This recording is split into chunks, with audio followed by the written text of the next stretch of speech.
Yes I'm so happy.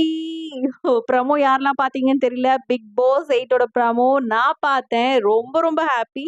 அதுலயும் நான் சொன்ன விஷயம் வந்திருக்குன்னும்போது எனக்கு ஹாப்பி ரொம்பவே. அ எஸ் மக்கள் செல்வன் வந்து நான் இன்ட் குடுத்தா மாரி மக்கள் கிட்டவே ஒரு ப்ரமோ பண்ணியிருக்காங்க. அது ரொம்ப ஹாப்பியா இருக்கு எனக்கு. அ அவங்க சொன்ன சஜஷன்ஸ் எல்லாத்தையுமே கேட்டுட்டு மக்கள் செல்வன் லாஸ்ட்ல ஒரு சின்ன பிட் நம்மளுக்காக பேசியிருப்பாங்க. அது ரொம்பவே பார்க்கும்போது ஆ அப்படியே எனக்கு பார்க்கும்போதே கூஸ் பம்ப்ஸ் வந்துருச்சு. நான் 4 வாட்டி, 5 வாட்டி அந்த ப்ரோமோவ உடனே, உடனே பார்த்துட்டே இருந்தேன். அந்த அளவுக்கு இருந்தது ப்ரமோ.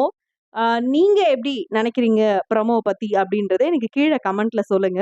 ரொம்ப ஹாப்பியா இருந்தது. மக்கள் செல்வன் இது மூலியமா அவரு புரிஞ்சுகிட்டு என்னென்ன பேச போறாரு, என்னென்ன பண்ண போறாரு, அவரோட ஆட்டம் எப்படி இருக்க போது அப்படிங்கிறத பார்க்கறதுக்கு நான் ரொம்ப எக்ஸைட்டடா இருக்கேன். இந்த ப்ரமோக்கு வெயிட் பண்ணா மாரி, லான்ச் டேட்க்கும் வெயிட் பண்ணிட்டு இருக்கேன். ஸோ லான்ச் டேட்டும் வந்து சில பேர் சொல்றாங்க அக்டோபர் 1 வீக்ன்னு சொல்ட்டு. சில பேர் சொல்றாங்க அக்டோபர் 2 வீக் சொல்ட்டு. ஸோ வெயிட் பண்ணி பார்க்கலாம். அண்ட் இந்த ப்ரமோவ பார்க்கும்போது, ஐயோ! மனம் குளிர்ந்து போச்சுங்க எனக்கு. நிஜமாவே நான் அந்த பேஜ்ல போய் கமெண்ட் போட்டேன். விஜய் டிவி பேஜ்ல போயிட்டு, அ "the man is back with hype, hope and fire" அப்படின்னு சொல்லிட்டு. ஏன்னா எனக்கு பார்க்கும்போது அப்படிதான் தெரிஞ்சுது. ஸோ லாஸ்ட்ல அவரு சிரிப்புல முடிக்கும்போது இன்னும் நம்மளுக்கு அப்படியே ரொம்ப குஷி ஆயிடுச்சு. So very very happy. அ இன்னும் நம்ம பிக் பாஸ் சீசன் 8 லான்ச்க்கு அப்புறம் தான் நம்ம இதெல்லாம் வந்து இன்னும் நம்ம தெரிஞ்சுக்க முடியும். அவரோட ஆட்டம் எப்படி இருக்க போகுது அப்படிங்கிறது.